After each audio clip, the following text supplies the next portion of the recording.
billahi minasyaitonir rajim. Bismillahirrahmanirrahim. Assalamualaikum warahmatullahi wabarakatuh.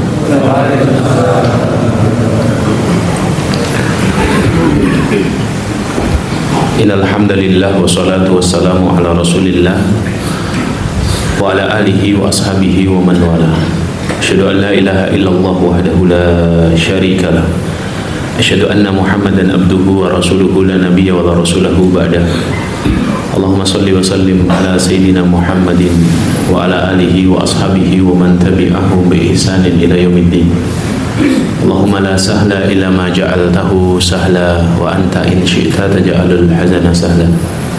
Rabbi shrah li sadri wa yassir li amri wahlul 'uqdatam min lisani yafqahu qawli. Allahumma qsim lana min khasyatika ma tahulu bihi bainana wa baina ma'asiyatik wa min ta'atika ma tuballighuna bihi jannatak wa min al-yaqini ma tuhawwinu bihi alaina masa'ibad dunya wa matti'na bi asma'ina wa absarina wa quwwatina ma ahyaitana waj'alhu al-waritha minna. Allahumma ja'al tha'rana 'ala man zalamana wansurna 'ala man 'adana wa la taj'al musibatana fi dinina wa la taj'al ad-dunya akbara hammina wa la mablagha ilmina wa la tusallit 'alaina man la yarhamuna ya arhamar rahimin. Allahumma 'allimna ma yanfa'una wanfa'na bima 'allamtana wa zidna ilma wa jannibna ma yadurruna fi dinina wa dunyana ya arhamar rahimin. Ya hayyu ya qayyum bi rahmatika nastaghith. Aslih lana syu'unana kullaha wa la taqilna ila anfusina tarfata 'ainin. Allahumma anta rabbi la ilaha illa anta khalaqtani wa ana 'abduka wa ana 'ala ahdika wa wa'dika mastata'tu. A'udzu bika min syarri ma sana'tu. Abu'u laka bi ni'matika 'alayya wa abu'u bi dhanbi faghfir li fa innahu la yaghfiru dzunuba illa anta. Wa ba'du. Ha min 13. Ramadan sudah tampak di depan mata. Sudahkah kita mempersiapkannya? Ada satu kaidah yang disepakati oleh para ulama. Seseorang baru bisa menghargai sesuatu ketika dia mengetahui nilainya. Seseorang baru bisa menghargai sesuatu ketika dia mengetahui nilainya.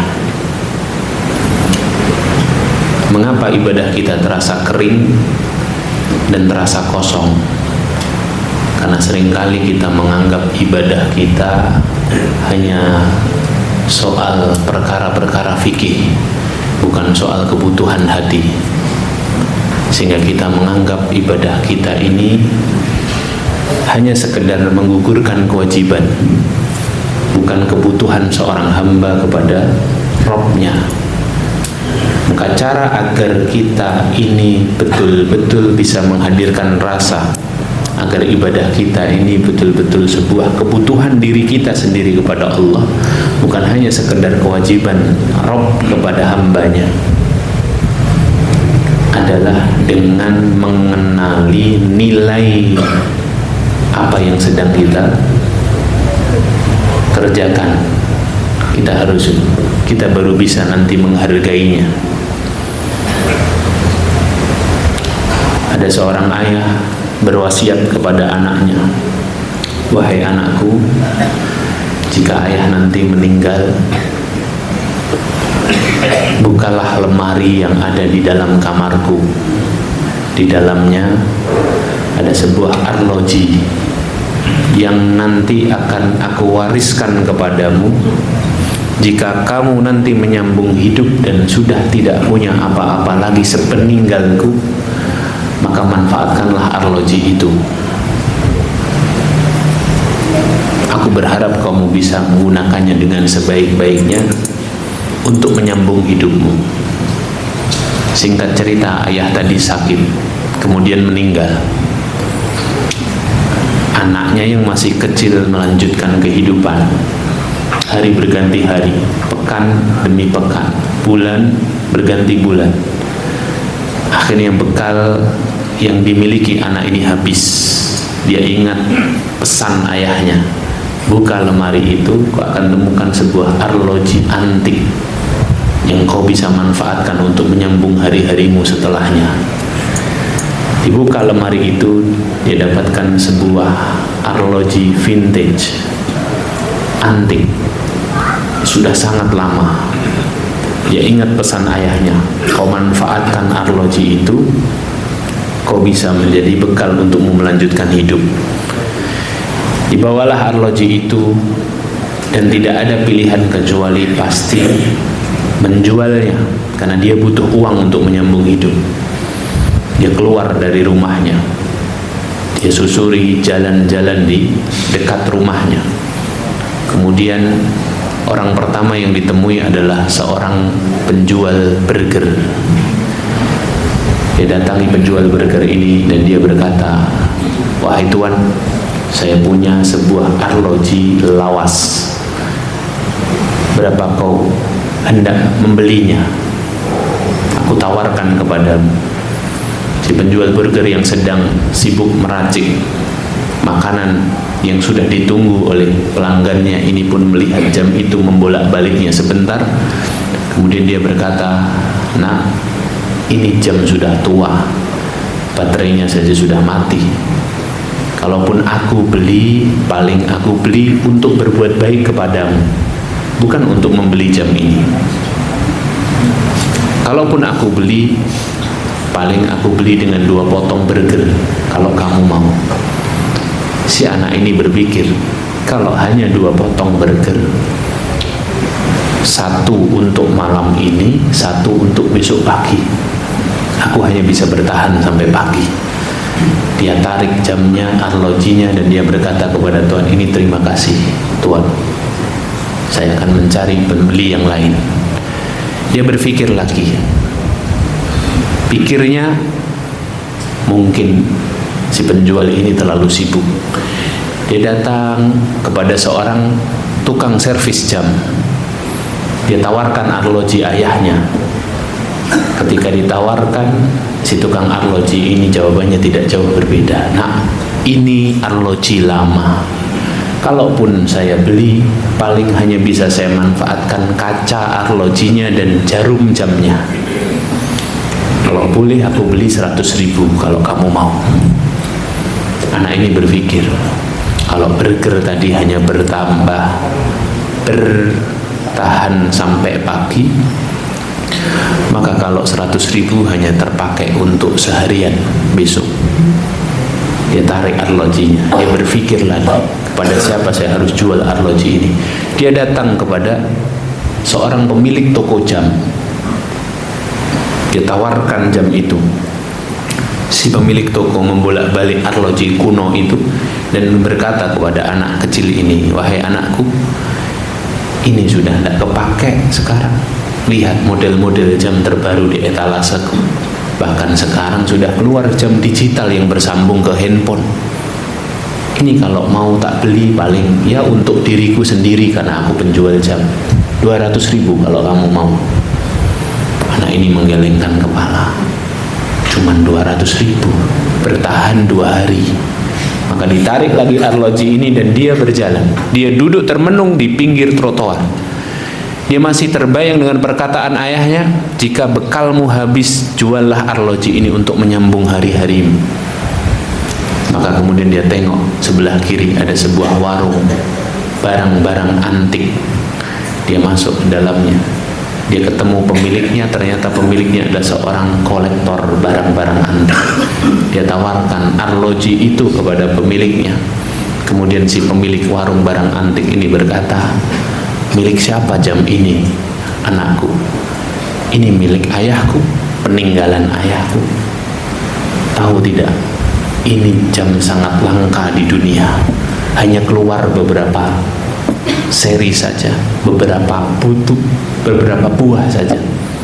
ini nak, kalau dijual harganya 400 juta, tapi saya tidak punya uangnya, saya hanya punya uang 150 juta.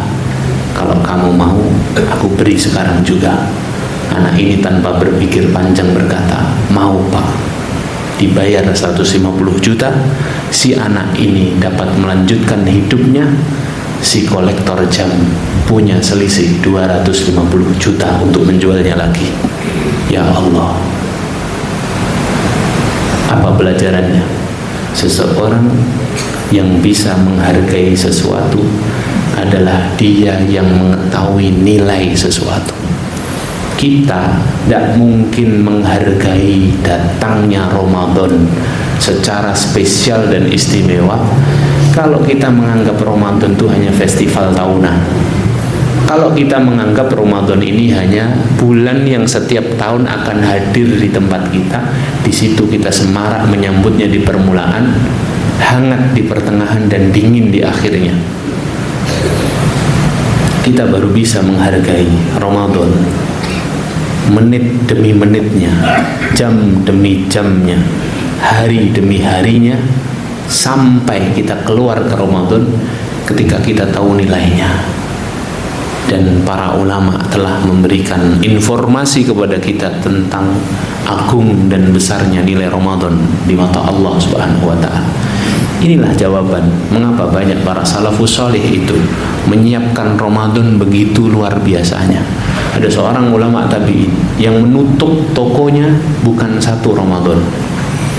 Ia menutup tokonya untuk menyiapkan Ramadan di tanggal 1 Sya'ban. 1 Sya'ban sudah tutup demi nyiapin Ramadan. Inilah yang dikatakan Ibnu Qudamah rahimahullahu ta'ala, bahwa para salafus salih dari kalangan sahabat, tabi'in, tabi'ut tabi'in membagi tahun menjadi dua, 6 bulan sebelum Ramadan dan 6 bulan setelah Ramadan. 6 bulan sebelum Ramadan mereka berdoa, berharap cemas, memohon kepada Allah agar Allah menyampaikan dirinya sampai masuk ke bulan Ramadan. 6 bulan setelah Ramadan mereka berdoa lagi kepada Allah agar semua rangkaian ibadah dan amal solih yang telah mereka usahakan di bulan Ramadan diterima oleh Allah Subhanahu wa ta'ala. Ada seorang ulama salaf mengatakan, orang di zaman kami dan zaman sebelum kami, guru-guru kami, menganggap Ramadan itu layaknya anak yang hilang. Bapak Ibu yang hari ini dikasih amanah Allah anak, tiba-tiba kita nggak tahu anak kita kemana, keluar rumah hilang. Betapa hancurnya hati seorang ayah dan ibu kalau dapat berita anaknya hilang, lenyap.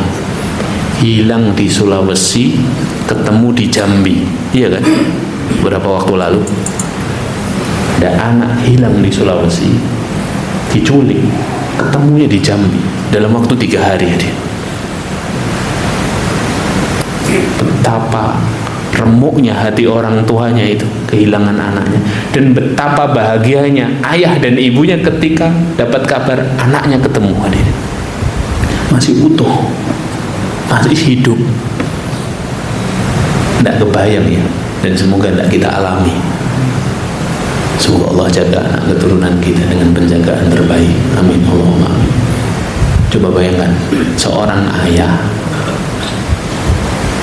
didik anaknya sejak kecil, seorang ibu ngandung anaknya, lahir, habis lahir disusui, ditimang, disapih pelan-pelan, digendong, dirawat, dididik, hilang, hadirin. Gimana itu rasanya tadi? Ya, gak terbayang, hadirin. Terus ketemu, dapat informasi anaknya ketemu, hadirin. Didekap erat pasti tubuhnya, dipeluk, tidak dilepas, hadirin. Dijaga benar-benar, digandeng setiap hari. Itu mungkin yang akan dialami oleh seseorang ketika ketemu sama anaknya yang hilang. Itulah Ramadan, hadirin. Sikapnya para ulama dulu ke Ramadan begitu. Kenapa mereka bisa bersikap dengan banyak sikap ajaib seperti tadi? Karena mereka tahu nilainya. Maka usikum wa iya nafsi bitaqwallah. Sebelum kita masuk ke pembahasan, saya ingin mengajak hadirin semuanya untuk mengenali nilai Ramadan dari satu hadis. Ada banyak puluhan dalil tentang keutamaan Ramadan. Mungkin bisa saya sebutkan 15-20 dalil Al-Quran dan Sunnah, juga asar para sahabat dan tabi'in. Tapi kalau boleh dirangkum dan diwakili, maka ada satu hadis yang cukup bisa mewakili tentang keutamaan Ramadan, sehingga kita bisa benar-benar mencintainya, merindukan kehadirannya, mendekap erat Ramadan hari per harinya, berbeda dari tahun-tahun sebelumnya. Hadis apa itu? Hadis riwayat Ibnu Majah, disahihkan oleh para ulama, dibawa oleh seorang sahabat bernama Talhah bin Ubaidillah radhiyallahu anhu. Tahu sahabat Talhah hadir? Talhah ini sahabat top 10 terbaiknya Rasulullah sallallahu alaihi wasallam. Rasulullah pernah menyebutkan dalam sebuah rangkaian hadis, ada 10 orang yang dijamin masuk surga. Salah satunya adalah Talhah. Abu Bakar fil jannah, kata Rasulullah.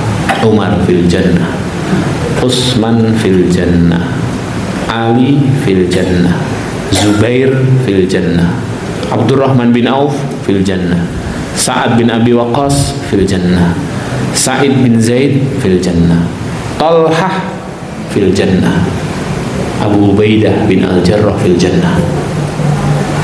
Yang bilang Rasulullah lewat lisan beliau yang mulia. Tidak mungkin enggak. Jaminan, garansi masuk surga orang-orang terbaik di sekeliling Nabi SAW. Talhah salah satunya. Hadis ini dibawa oleh Talhah. Talhah bercerita dalam riwayat ini, suatu malam aku tidur dan aku bermimpi dipersilahkan para malaikat untuk masuk surga. Beda mimpinya, mimpi kita sama mimpi beliau beda. Ada yang pernah mimpi dipersilahkan malaikat masuk surga? Ya Allah, mimpi kita ini mimpi-mimpi duniawi hadirin, agak beda dan agak lain memang. Aku bermimpi dipersilahkan para malaikatnya Allah masuk ke dalam surga, dibukakan pintu surga untukku. Masuklah Talhah. Saat aku melihat keindahan dan kemegahan surga, mataku tertuju kepada 2 orang yang juga dimasukkan dan dipersilahkan Allah ke dalam surga. 2 orang ini adalah teman karib, kawan akrab, sahabat dekat yang aku kenali di dunia. Mereka adalah sahabat dari sahabat-sahabatnya Nabi SAW. Dua-duanya orang saleh, hidup sezaman dengan kami. Dua-duanya ahlul ibadah, dua-duanya orang yang taat kepada Allah. Aku mengenali mereka. Yang satu meninggalnya gugur syahid di medan perang, sementara yang kedua meninggal dalam keadaan yang biasa, meninggal karena sebab tertentu setahun kemudian. Dua-duanya meninggal. Tapi yang satu, yang pertama meninggalnya syahid, jihad fisabilillah. Kemudian aku menyaksikan malaikat mengangkat derajat yang kedua. Ada A dan ada B. Yang A mati syahid, yang B meninggal layaknya pada umumnya orang meninggal. Aku melihat malaikat dengan perintah Allah mengangkat derajat yang kedua jauh, naik tinggi setinggi langit, sementara yang pertama ada di bawahnya. Jarak antara mereka berdua lebih jauh daripada bumi dan langit. pemandangan ini membuat aku bingung, kata Tolha. Kok bisa yang kedua derajatnya lebih tinggi daripada yang pertama, sementara kami menyaksikan yang pertama kesolihannya melampaui yang kedua. Bahkan dia syahid, terpilih gugur di medan perang dalam hidupnya. Yang kedua juga soleh. Hanya dalam cara pandangnya manusia itu yang pertama lebih baik dan lebih soleh, tapi ternyata yang kedua yang diangkat. Hal itu membuat aku bertanya-tanya, karena Tolha. Lantas aku bangun dari tidurku. Tidak ada orang yang lebih pingin aku jumpai melebihi Nabi SAW. Tolha datang ke Nabi SAW. Tolha menceritakan mimpinya. Tolha bilang ke Nabi, "Ya Rasulullah, ingatkah kau tentang dua orang yang dulu pernah hidup dengan kita, Fulan dan Fulan?" Kata Rasulullah, "Ingat." Sahabat yang ada di sekitar Rasul semua bilang, "Ingat." "Ada apa wahai Tolha?" "Semalam aku bermimpi. Aku dipersilahkan oleh malaikat masuk surga. Aku mendapati keduanya ada di dalam surga. Tapi yang membuat aku bertanya-tanya, ya Rasulullah, kenapa yang kedua yang meninggal setelah yang pertama derajatnya lebih tinggi, sementara kita tahu bahwa yang pertama gugur syahid di jalan Allah? Bukankah amalan terbaik itu jihad fisabilillah ya Rasulullah?" Benar, amalan terbaik jihad fisabilillah. Tapi mengapa yang kedua derajatnya lebih tinggi daripada yang pertama?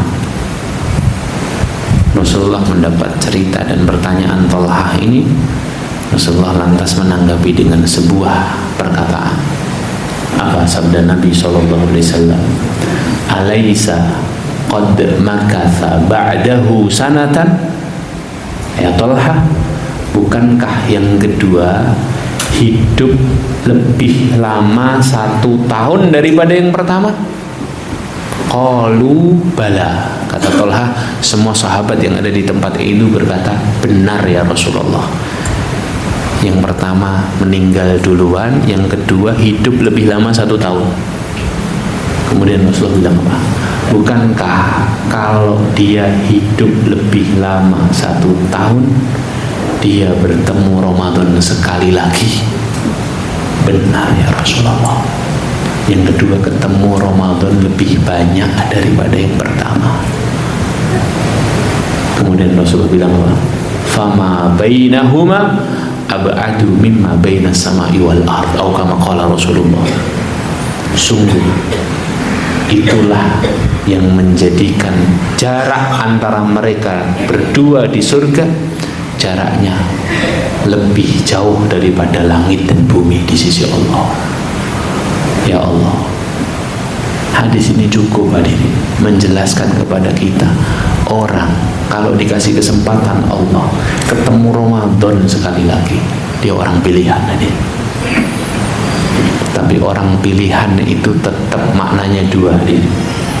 Antara Allah melihat dirinya masih jauh dari kata lumayan, amalan-amalannya masih sederhana dan sedikit. Dan itulah kita, masih serba kurang, masih banyak raport merahnya. Makanya Allah sampaikan ke Ramadan agar kita bisa mempercepat kebaikan yang bisa kita dapat di Ramadan. Atau yang kedua, Allah pilih kita karena Allah melihat setahun terakhir ini dosa kita begitu banyak dan menumpuk hadir. Dan yang paling tahu dosa kita banyak ya diri kita sendiri. Orang lain mungkin tidak tahu. Maha baiknya Allah, orang lain tidak tahu dosa kita.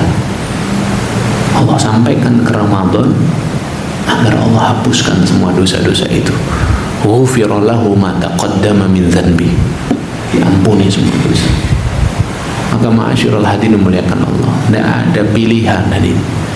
13-12 hari lagi ini, mari kita jadikan hari-hari ini hari-hari persiapan terakhir. Minta sama Allah agar disampaikan ke Ramadan. Persiapkan fisik kita, persiapkan mental hati kita. Pastikan bahwa ritual-ritual di Ramadan ini soal kebutuhan kita, bukan hanya menggugurkan kewajiban. Kalau hanya menggugurkan kewajiban, ibadah kita akan terasa kosong, hadirin. Akan terasa kering. Sebagaimana doa-doa yang kita panjatkan kalau hanya sekedar menggugurkan kewajiban. Karena sunnahnya habis sholat doa, karena sunnahnya antara azan iqamah doa, hanya sekedar istifa'u syurut. Yang penting saya berdoa, maka rasanya akan hilang. Beda jika kita mengartikan doa sebagaimana yang telah kita jelaskan pada kesempatan yang lalu, bahwa doa adalah cara seorang hamba menjaga tali hubungan baiknya dengan penciptanya, bincang mesra seorang hamba dengan Rabbnya, sehingga apapun yang Allah pilihkan untuk hamba tersebut Allah meridhoinya, sehingga dia akan berdamai dengan takdirnya. Sebagaimana yang dikatakan sahabat Umar bin Khattab radhiyallahu anhu, la ahmilu hammal ijabah walakin hammad doa. Tidak penting bagiku kalau aku berdoa, doaku diijabah atau enggak. Yang lebih penting bagiku, aku masih dikasih kesempatan Allah untuk berdoa. Karena kalau Allah masih memberiku kesempatan untuk berbincang, berdoa dengan Allah, pasti ijabah mengiringinya, pasti keridhaan Allah membersamainya, baik menurut kita, baik menurut Allah. Kalaupun tidak sesuai dengan keinginan kita, pasti sesuai dengan keinginan Allah, dan keinginan Allah pasti yang terbaik.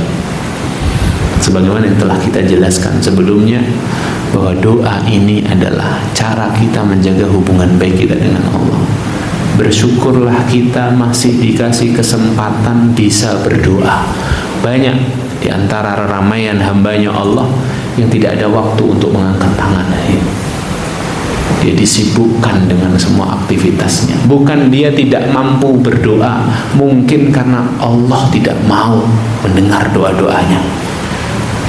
Orang yang kuat raganya bukan dia tidak mampu melangkahkan kakinya ke masjid, mungkin karena Allah tidak mau menerima sholat-sholatnya.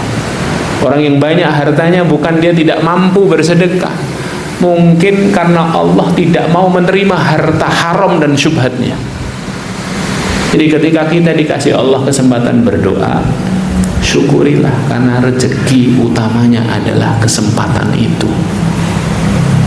Rezeki sebenarnya bukan terkabulnya doa. Rezeki sebenarnya adalah kesempatan yang Allah berikan untuk kita bisa berdoa lama-lama, bermunajat, bangun malam, sujud panjang. Itu rezeki utamanya. Dan tidak semua hamba dikasih itu sama Allah.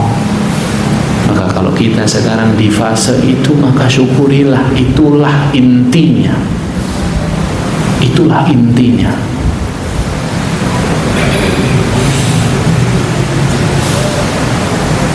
Dan kemarin kita sudah membahas adab-adabnya. Sekarang kita ingin membahas cara Allah mengabulkan doa. Hadis riwayat Ahmad. Hadis ini sahih.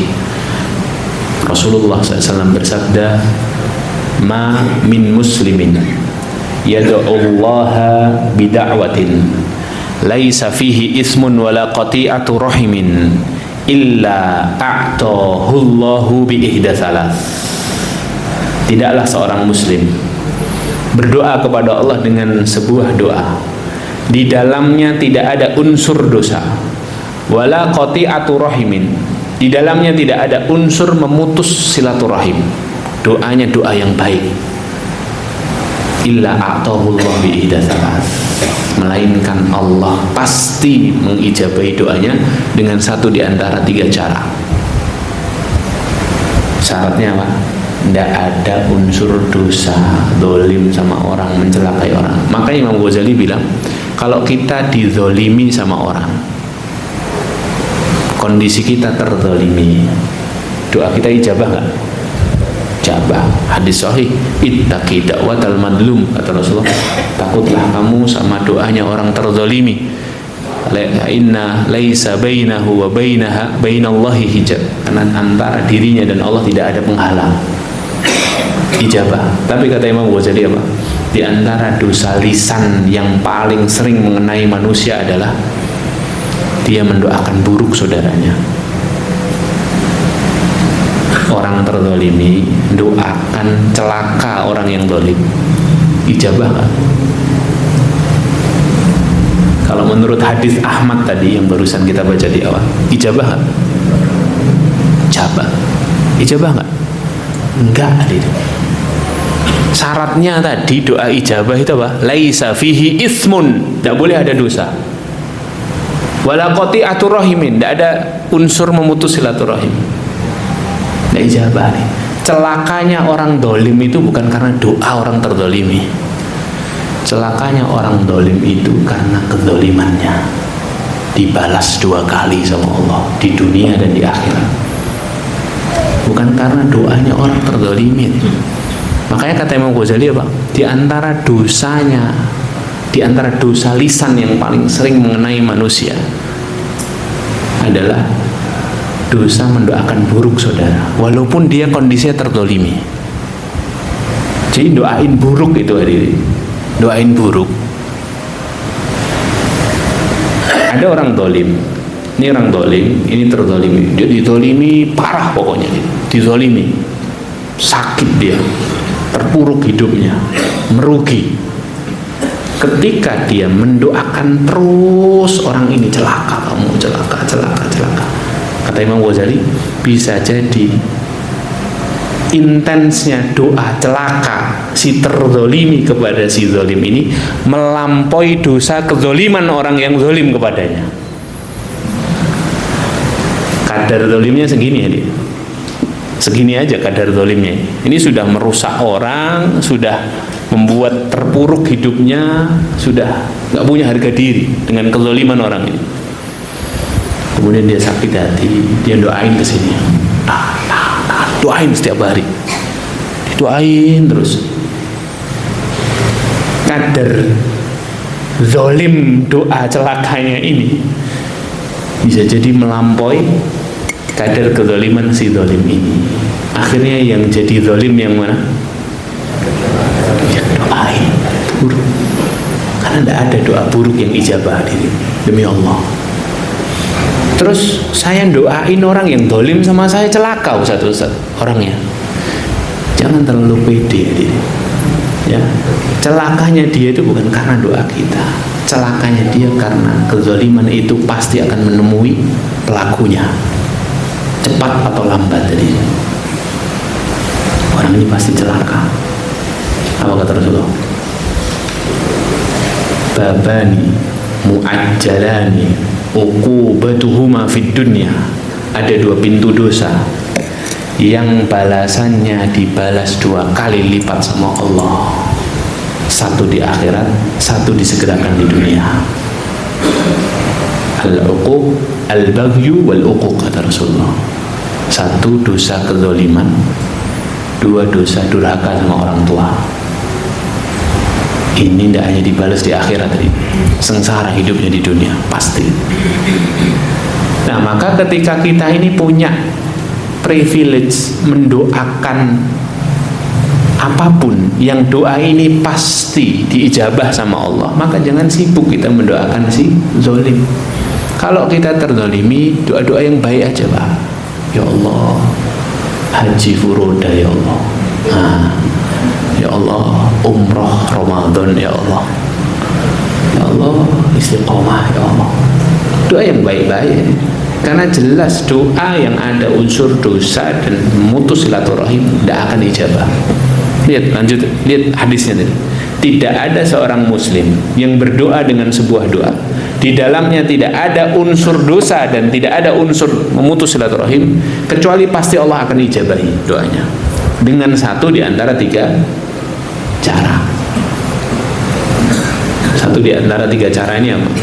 1, an yu'ajjila bi waqtihi. Allah ijabahi, Allah segerakan saat itu juga. Dibayar kontan di dunia. Dia minta apa dikasih Allah saat itu juga. Ini cara pengkabulan yang pertama nih. Ya, dikabulin sama Allah saat itu juga. Nah, berapa banyak di antara kita yang berdoa kepada Allah langsung diijabahi? Karena memang itu caranya. Ya. Maka kalau berdoa harus yakin doanya ijabah. Karena tidak ada doa yang tidak didengerin Allah. Semua doa kita didengarkan Allah. Kalau memenuhi adab-adabnya, kalau kita tahu caranya, dan kita tahu apa saja yang bisa menghalangi doa itu sampai ke arasnya Allah. Pembahasannya setelah ini, tapi kita selesaikan 3 ini dulu. Yang kedua, kadang kita sudah doa minta terus sama Allah, tapi cara ijabahnya cara yang kedua, apa? An yudakhira bihi yaumal qiyamah. Allah jadikan kadar doanya, Allah jadikan tabungan amalan kebaikan nanti di hari kiamat. Diganti, gak diijabah di dunia, tapi jadi tabungan pemberat timbangan amal soleh di hari kiamat. Makanya ada sebuah riwayat, ada orang di hari kiamat itu tidak pede dengan amalnya, tapi ketika lihat timbangan amal solehnya jauh lebih berat daripada dosa dan keburukannya, dia kaget. Salah orang ini ya Allah, kata dia. Salah nama ya Allah. Ini bukan amalanku ya Allah. Amalanku tidak seberat ini ya Allah. Dosaku yang berat ya Allah. Apa kata malaikat Allah? Ini memang bukan amalanmu, tapi yang memberatkan timbangan kebaikanmu adalah doa-doa yang kamu tabung selama di dunia. Jadi pemberat timbangan amal soleh ini. Makanya percayalah bahwa tidak ada doa yang tidak ijabah. Ketika doa tidak kunjung dikabulkan di dunia, yakinlah bahwa itu menjadi timbangan kebaikan kita di akhirat. Datang ke Ustaz minta doa untuk anak saya, anak soleh. Kok anak kita tidak kelihatan solehnya? Ustaznya kayaknya kurang sekti ya. Terus kapok kita minta doa ke Ustaz. Loh, doa kita sendiri aja sekti hadir. Ya kita memang disunahkan kan bertawasul dengan doanya orang-orang soleh yang masih hidup, kita disunahkan ya. Dicontohkan Rasulullah banyak mendoakan para sahabat. Tapi kemudian jangan sampai doa yang kita terus panjatkan kok belum ada tanda-tanda ijabah di dunia, kemudian menjadikan kita berhenti berdoa. Anda tahu Ibunda Aisyah radhiyallahu anha, istri Nabi SAW, kurang solihah apa Ibunda Aisyah? 2000 hadisnya sampai kepada kita. Perawi hadis perempuan dari kalangan sahabiah yang paling banyak, menyampaikan ilmu Rasulullah di dalam rumah yang orang lain tidak bisa mengakses rumah Rasulullah. Ibunda Aisyah solihah, muti'ah, alimah. Tapi Ibunda Aisyah punya satu doa yang tidak pernah dia dapati ijabahnya di dunia sampai Rasulullah wafat sallallahu alaihi wasallam. Doa apa? Doa minta keturunan dari Rasulullah. Apa berarti Ibunda Aisyah ini tidak didengar doanya sama Allah?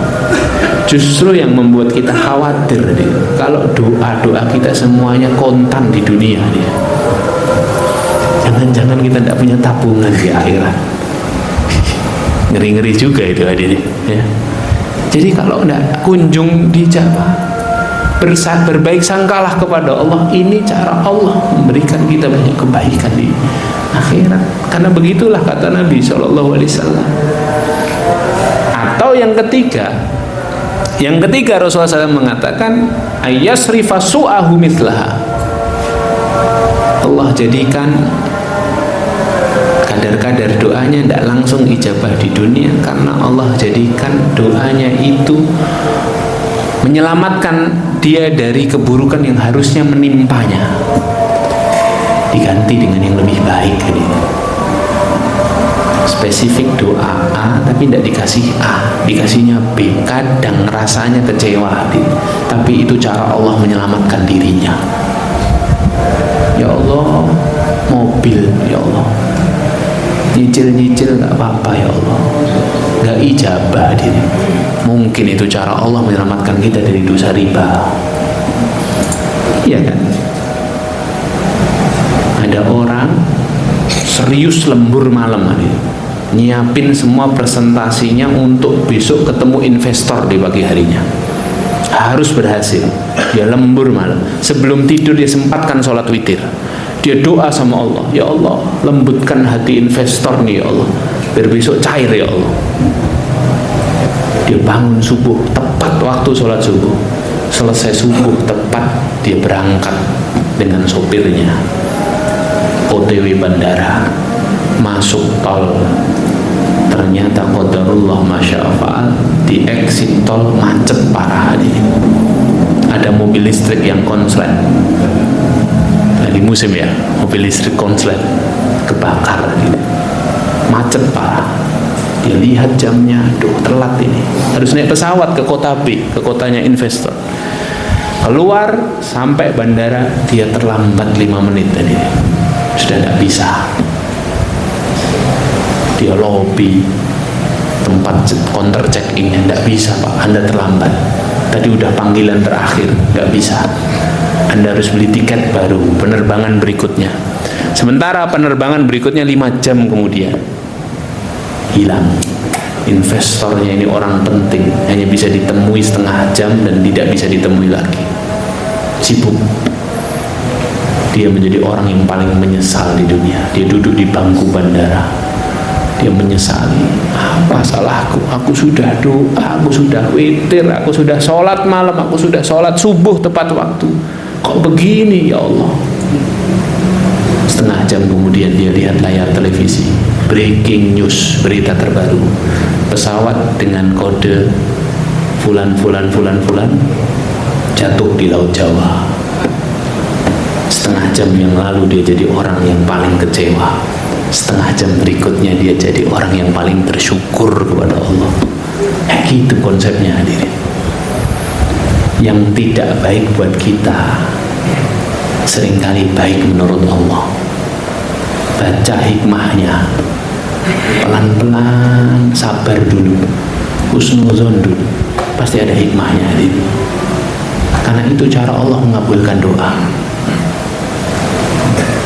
Berbaik sangka kepada Allah, ridho sama ketetapan Allah, nanti Allah bukakan hikmahnya. Kata Imam Al-Ghazali, takdir dan hikmah turun dari langit satu paket hadirin. Hanya kadang kemampuan kita membaca hikmah tidak secepat kemampuan kita membaca takdir. Takdir datang jeder, nyesek hati kita. Tapi kadang hikmahnya muncul H+5, nggak di hari H hadirin. Kalau takdir sama hikmah muncul di hari H, nggak seru hidup kita hadirin. Munculnya kan H+7, H+30, H+1 tahun, H+2 tahun. Nabi Yusuf itu di penjara berapa tahun ini? Dari kecil dibuang saudaranya, masuk sumur, perdagangan manusia, jadi budak, dapat fitnah, masuk penjara, di penjara belasan tahun kata para ulama tafsir. Tapi keluar dari penjara dalam keadaan mulia.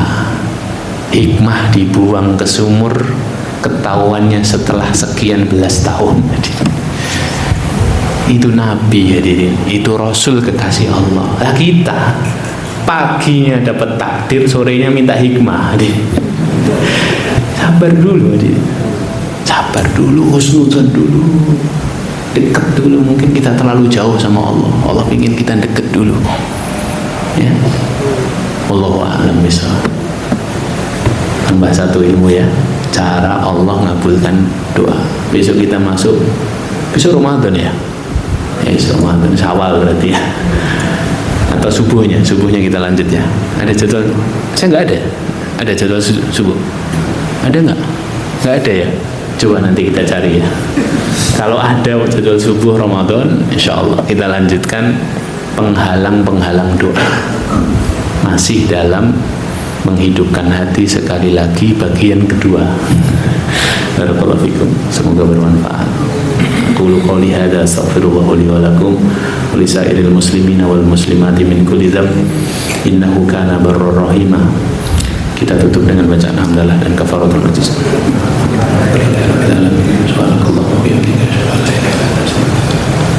Assalamualaikum warahmatullahi wabarakatuh.